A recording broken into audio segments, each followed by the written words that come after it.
Welcome to Code Catch Up. My name is Jamie Jones, and today we're talking about the Ruby 2.5 release.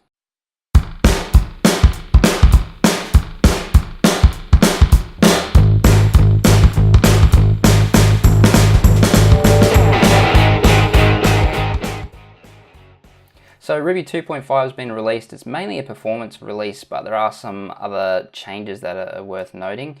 So I'm just going to go over those now. So first of all, I just want to get this one off the bat and out there, is Ruby 2.5 is now available on Heroku, and that's as simple as updating your gem file to read Ruby 2.5.0, and you'll be good to go once you push that commit to Heroku.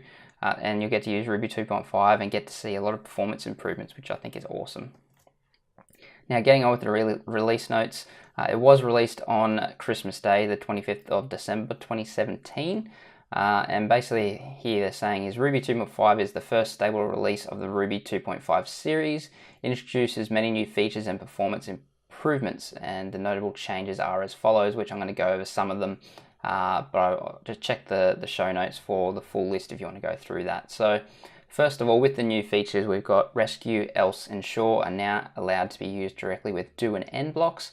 Great, that is fantastic. It can be really handy, I've found. So good to see that one in there.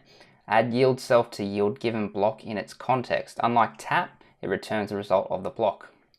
Really nice there. So similar-ish behavior to tap, but it's nicer when it's working in the block context. So good, that one. Support branch coverage and method coverage measurement. The branch coverage indicates which branches are executed and which are not. The method coverage indicates which methods are invoked and which are not. By running a test suite with these new features, you will know which branches and methods are executed and evaluate total coverage of the test suite more strictly.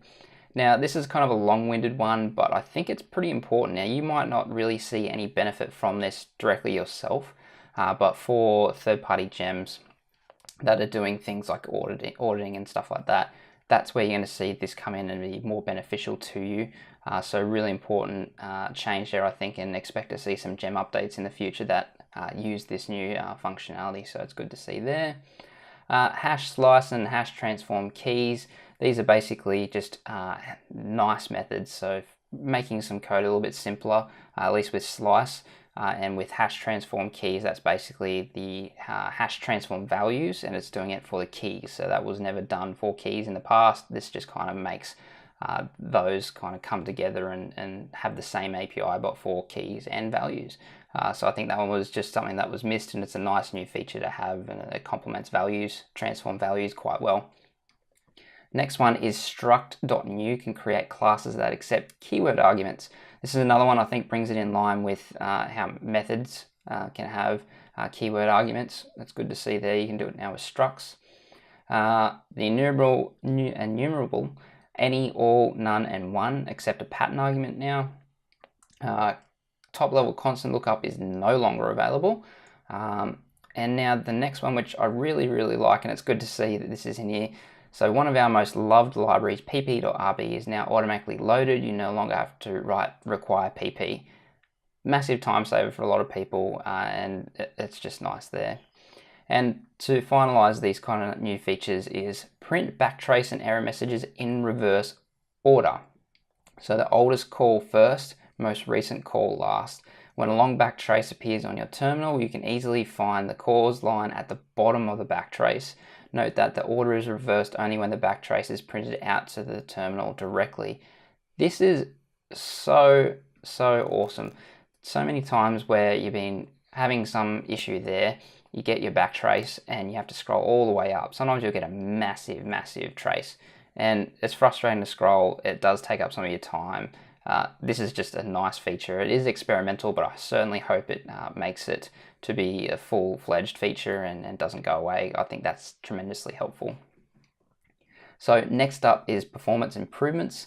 So there's been about a 5 to 10% performance improvement by removing all trace instructions from overall bytecode. The trace instruction was added to support the trace point. However, in most cases, trace point is not used and trace instructions are pure overhead. Instead, now we use a dynamic instrumentation technique, and basically they're just taking out the things that they don't need until they really need them, and that's given quite a considerable performance improvement, like 5 to 10% is pretty massive, so it's good to see there.